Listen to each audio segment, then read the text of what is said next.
Assalamualaikum warahmatullahi wabarakatuh. Saya Sufai Barsad dari Psikologi Pendidikan dan Bimbingan Universitas Negeri Makassar.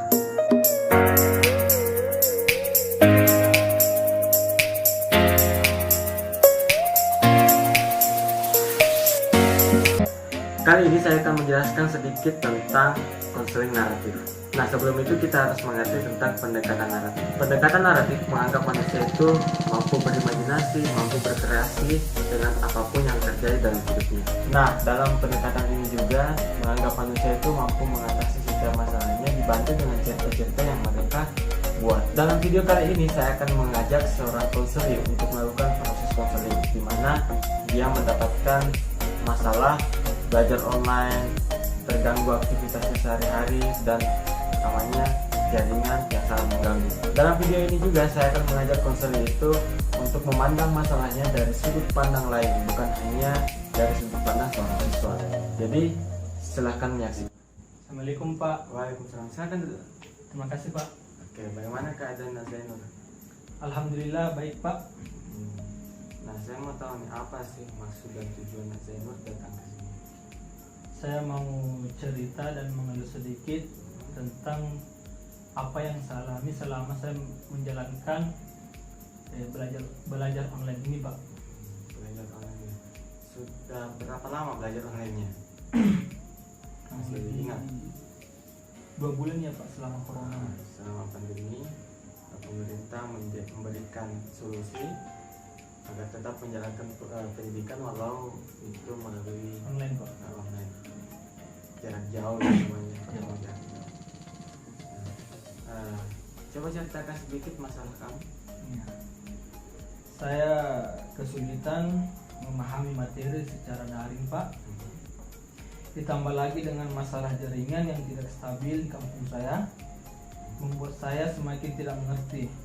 Saya juga merasa terlalu banyak tugas yang mengurangi aktivitas saya di rumah Pak. Pekerjaan saya membantu orang tua Pak. Begitu mungkin Pak. Secara singkatnya begitu Pak.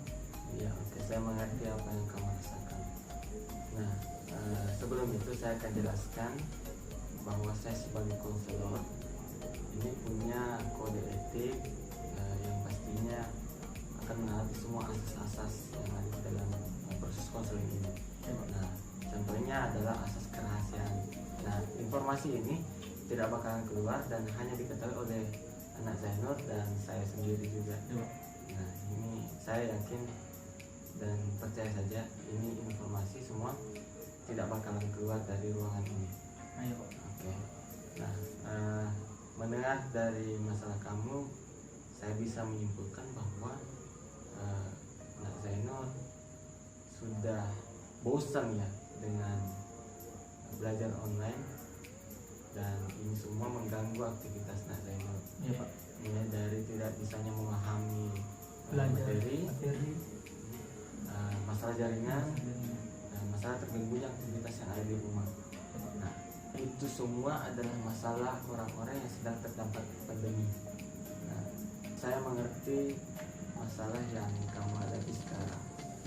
Nah, saya akan memberikan satu teknik konseling namanya konseling naratif, di mana saya akan bercerita dan kamu seolah-olah menjadi tokoh dalam cerita tersebut. Kalau dari masalah kamu dari sudut pandang siswa ya, dari sudut pandang murid. Nah, sekarang saya akan membawa kamu untuk merasakan menjadi seorang guru. Nah, saya mau tanya Nak Zainur, kalau misalnya Nak Zainur adalah seorang guru dan saya adalah seorang siswa, tiba-tiba situasi berubah menjadi seperti ini, pandemi COVID-19. Semua tidak bisa keluar rumah karena COVID.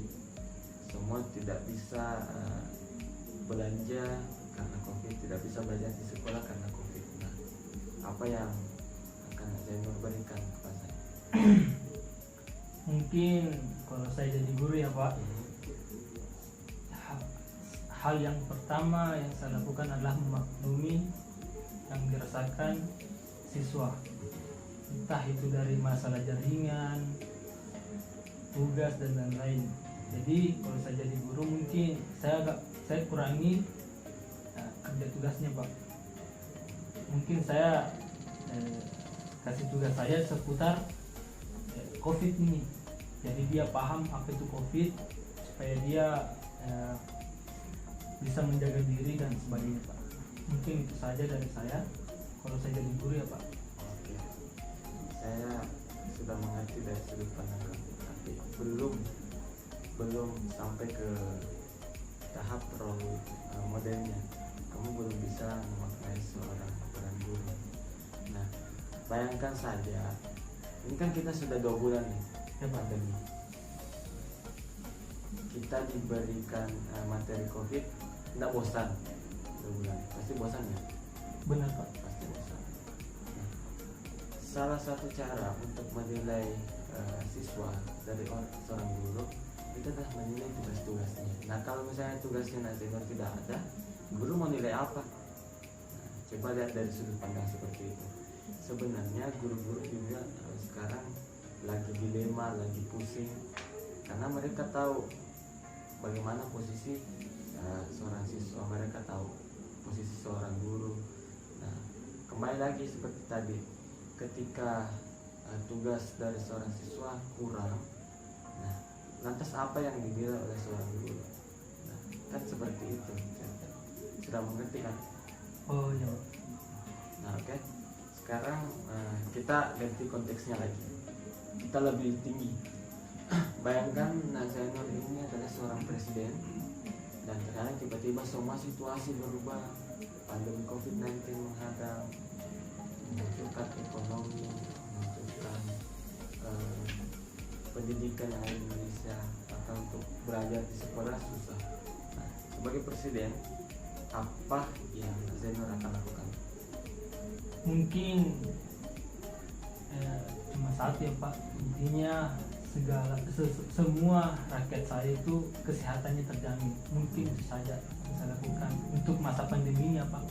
Mungkin saya memperhatikan dari sudut kesehatannya saja.